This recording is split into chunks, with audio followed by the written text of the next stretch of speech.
Mesdames et messieurs, bonsoir. Vous êtes sur les antennes de l'AMS Info. C'est parti pour le sommaire.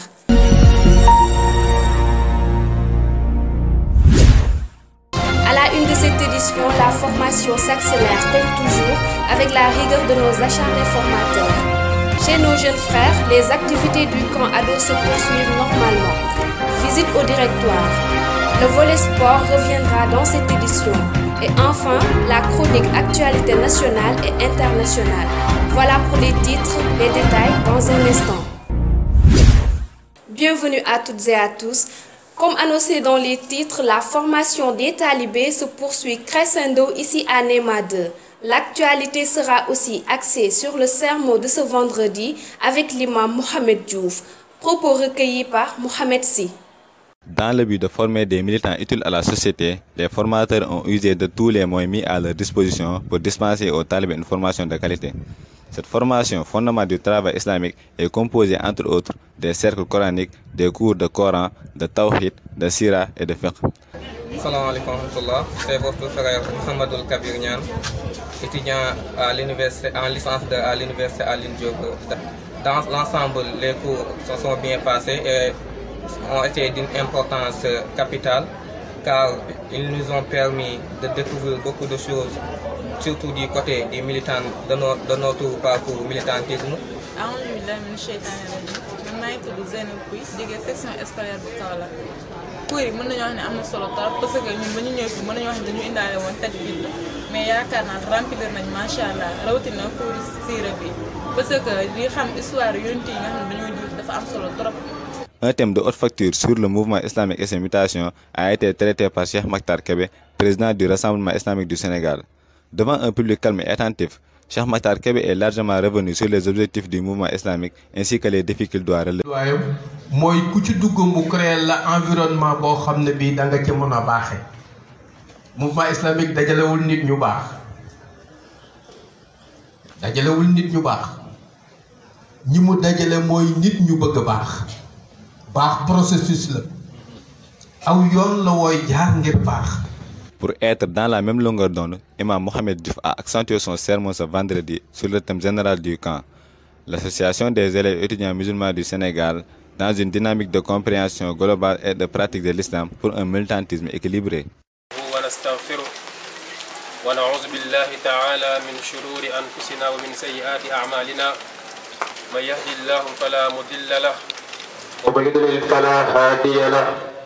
وأشهد أن لا إله إلا الله وحده لا شريك له وأشهد أن محمدا عبده ورسوله اللهم صل وسلم على نبينا محمد وعلى آله وصحبه أجمعين وسلم تسليما مزيدا أيها الإخوة الكرام أوصيكم ونفسي بتقوى الله العظيم يقول الله تعالى في محكم تنزيله يا أيها الذين آمنوا اتقوا الله حق تقاته ولا تموتن إلا وأنتم مسلمون.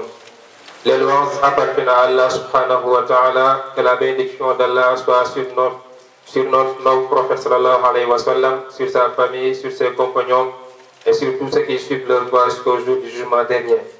Chers frères et sœurs à la foi, le besoin de religion en général et d'islam en particulier n'est pas un besoin secondaire ni marginal. C'est un besoin primordial qui est inhérent à l'essence même de la vie, au mystère de l'existence. La religion doit dépasser le cadre théorique et mettre l'accent sur une conduite irréprochable tant envers nos semblables qu'envers nous-mêmes. À cet effet, le mouvement islamique vient orienter notre vie vers la purification de nos actes. Allah subhanahu wa ta'ala, par sa grâce, nous a créé les conditions nécessaires pour notre épanouissement dans la pratique de la religion. Tout ceci dans le cadre du renforcement de la place de l'islam et de l'élévation des musulmans. Chez nos petits frères, le camp ado se déroule normalement. Nous avons jeté un coup d'œil sur leurs activités sportives et leur infirmerie. Reportage signé Hassan Sissoko. À côté de la mosquée de l'Agence des musulmans d'Afrique, AMA, se trouve le dispensaire. Ici, la santé est l'une des principales préoccupations des moniteurs du camp ado. Le personnel médical est assisté par les tontons et tatas pour la prise en charge des colons. Leur responsable Ousmane Diambang s'est confié à nous. Assalamu alaikum wa rahmatullah. Je m'appelle Ousmane Diamba, je suis infirmier d'État. Actuellement, je suis le responsable de la santé concernant le camp ado. Donc, qui se trouve présentement ici à Ama, le lieu dans lequel aussi je travaille. Donc, pour la prise en charge des enfants, donc, nous sommes là à leur disposition. Donc à chaque fois que les enfants sont malades ou bien sont souffrants, puisque ça fonctionne un peu comme le cadre de colonie, ils ont ce qu'on appelle des tatas ou des tontons. Ça veut dire des moniteurs qui sont à leur niveau. C'est eux qui les amènent à moi, je les consulte. Ensuite, après la consultation, je leur donne les médicaments qui sont là. En général, on a un peu de médicaments qui sont à leur disposition, puisque c'est un dispensaire aussi. On leur donne les médicaments. Le sport est bien présent dans le programme des ados. L'ambiance est à son seuil chez les enfants. En effet, ils sont répartis en deux sections, une section masculine et une section féminine. Chez la première, le football est à conjuguer. Contrôle orienté, profondeur, dribble et amortissement de la balle, ces agents du ballon d'or savent bien l'employer. Des matchs de tension, les ados ne se retiennent pas parfois de pressionner l'arbitre ou de contester vivement ses décisions. À la section féminine, une sous-division en deux catégories est à noter. La première catégorie joue à l'ambigolo, un sport bien aimé par les enfants. Quant à la seconde, c'est le jeu au drapeau. Il consiste face à son visage de prendre en première le drapeau et de courir jusqu'à la ligne d'arrivée sans se faire toucher. De brillantes athlètes se font distinguer, c'est nos petites sœurs. Voilà d'une manière laconique le décor qui règne ici au camp ado. À vous. Retour à NEMA 2 pour une visite au directoire. Les membres de cet organe font un travail remarquable depuis le début du camp. Reportage Abidjabé. Comme à l'accoutumée, les grandes activités de l'AMS abritent une instance de décision appelée directoire. Bismillah, alhamdulillah, wa salatu wa salam ala rasulillah. Je réponds au nom de Issa Baboukar Djedjou. Je suis membre du directoire du camp d'Ara édition 2019. Je m'en vais donc rapidement faire la présentation des membres du directoire, qui est dirigé par le frère Seydou Nour Djigo, et moi qui suis le président du comité scientifique, autrement dit le responsable de la formation pendant la durée du Kandara. Donc je travaille au niveau de cette commission avec le frère Lamine Djedjou. Moi je gère tout ce qui va dans le volet de la formation islamique et militante, et Lamine Djedjou est un membre de la formation qui gère le volet du sport, de la culture et de la pédagogie. Il y a aussi le secrétariat qui est dirigé par le frère Babacar Fall, avec aussi le frère Bidi Diallo. Au niveau de l'organisation, vous avez le frère Sidi Diao, accompagné de Sekou Djedjou, qui travaillent ensemble au niveau de l'organisation. La communication, vous trouvez là-bas la sœur Ney Amimouta, qui travaille avec le frère Moustapha Djiba. Et enfin, au niveau de la finance, vous avez la sœur Ney Fatou Diop, qui travaille en collaboration avec le frère Dembo Badji. Et nous avons aussi des personnes ressources telles que le frère Genfay et Dr Koutoubo Gassama. De façon résumée, voici la composition du directoire. Alors, étant donné que le directeur il a voyagé pour des questions d'urgence, le directoire a décidé que je joue le rôle d'intérim jusqu'à son retour. C'est ce qui fait qu'actuellement, depuis un certain moment du camp, moi en tant que responsable de la formation, je gère en même temps aussi le directoire du camp d'Ara. De façon résumée, le rôle du directoire, c'est que toutes les prévisions qui ont été faites par le comité préparatoire, le CP qui est un organe de conception, le CP n'a fait que concevoir les activités qui doivent se tenir. Maintenant, le directoire est chargé de la mise en œuvre de ces activités-là. Donc, on choisit un directoire qui doit veiller à l'exécution de toutes les activités qui ont été prévues par le comité préparatoire. Et c'est dans ce sens que, toutes les soirées, à la fin des activités, notamment lorsqu'on termine avec la nuit culturelle, le directoire tient une réunion. À l'occasion de cette réunion, on évalue d'abord la journée. Donc chaque jour à la fin des activités, on fait une évaluation de la journée. on dégage les perspectives pour la journée suivante, pour le lendemain, qu'est-ce qui doit se tenir comme activité, et donc et toutes les prévisions qu'on doit en assurer. Un peu donc ramasser les difficultés que le directoire rencontre aujourd'hui, c'est un peu par rapport à l'hébergement, donc ça fait partie des difficultés que nous rencontrons.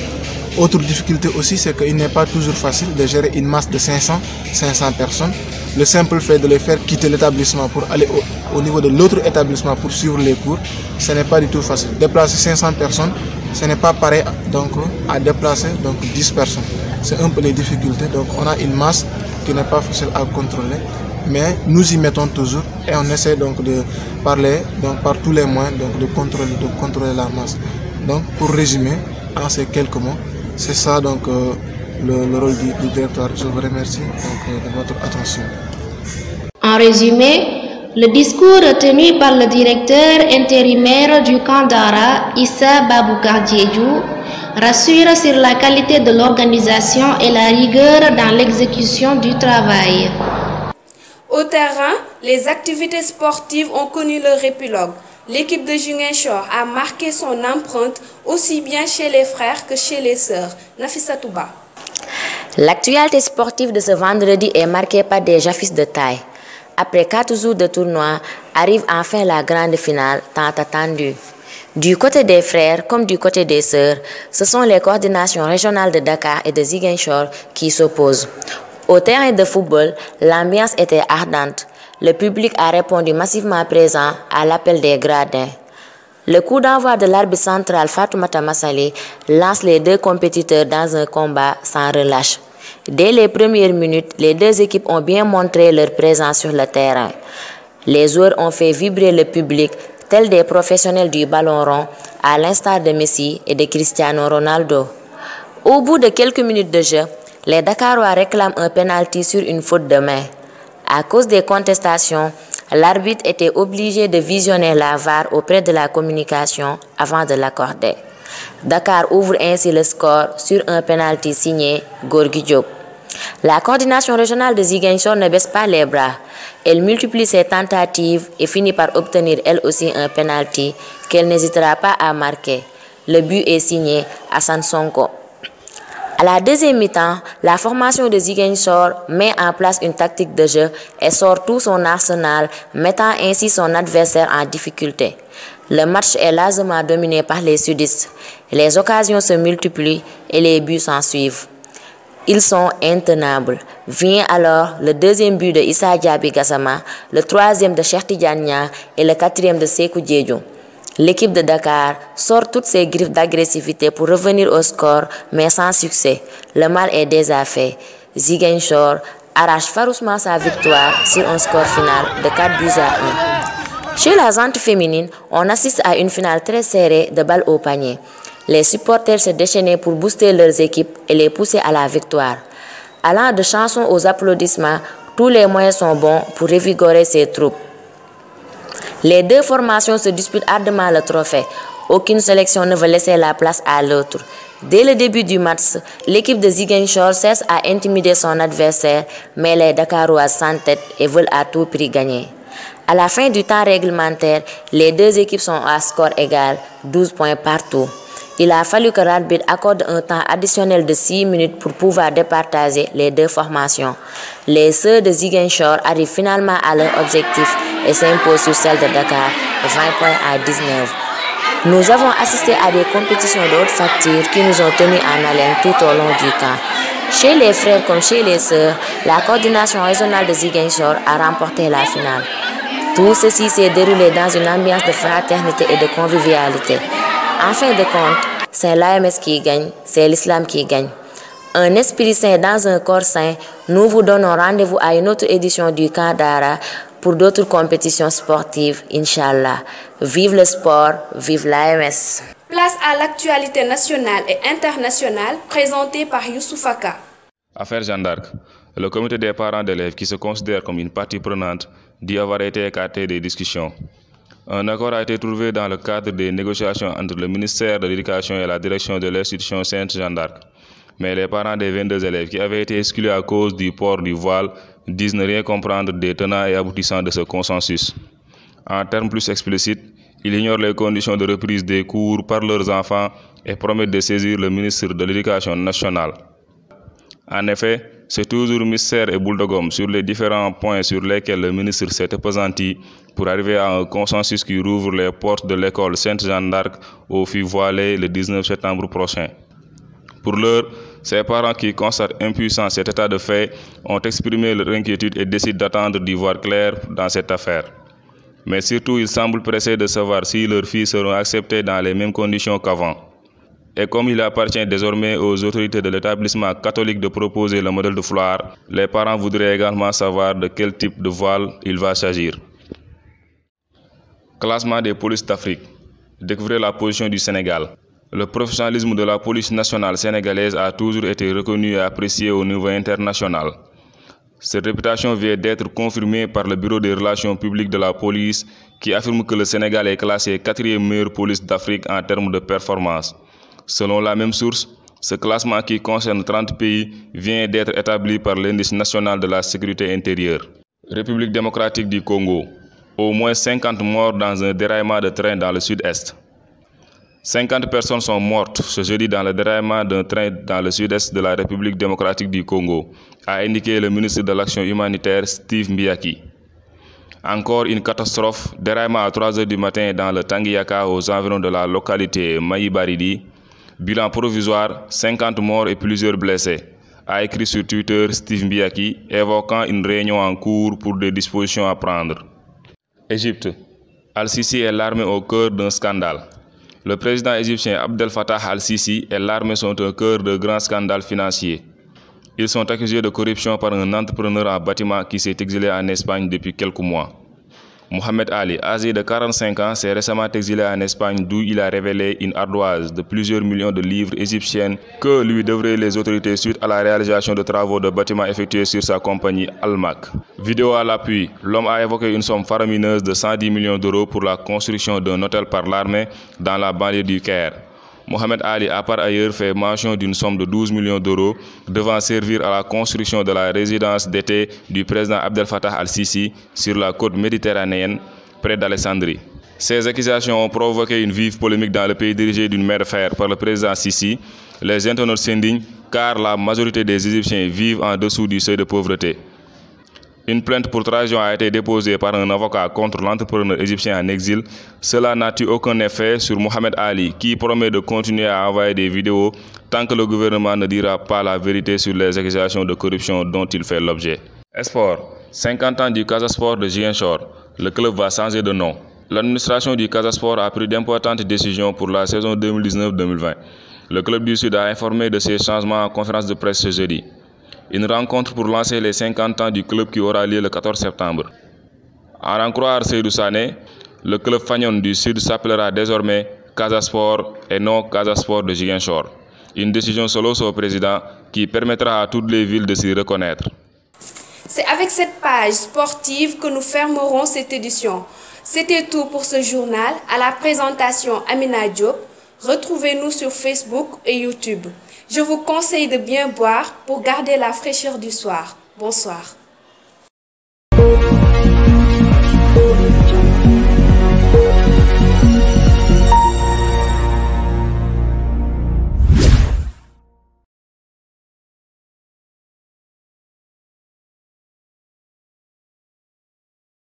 ñu fi teg nag lenn rek la mooy waa finance ñun ñooy waa cuisine suñu chef mu ngi nii ki nga xamante ne moo yore wàllu mbane yi mu ngi nii sama côté mais ñoom mën nañ ma seede waa finance ndox bu tàng ñu ñëw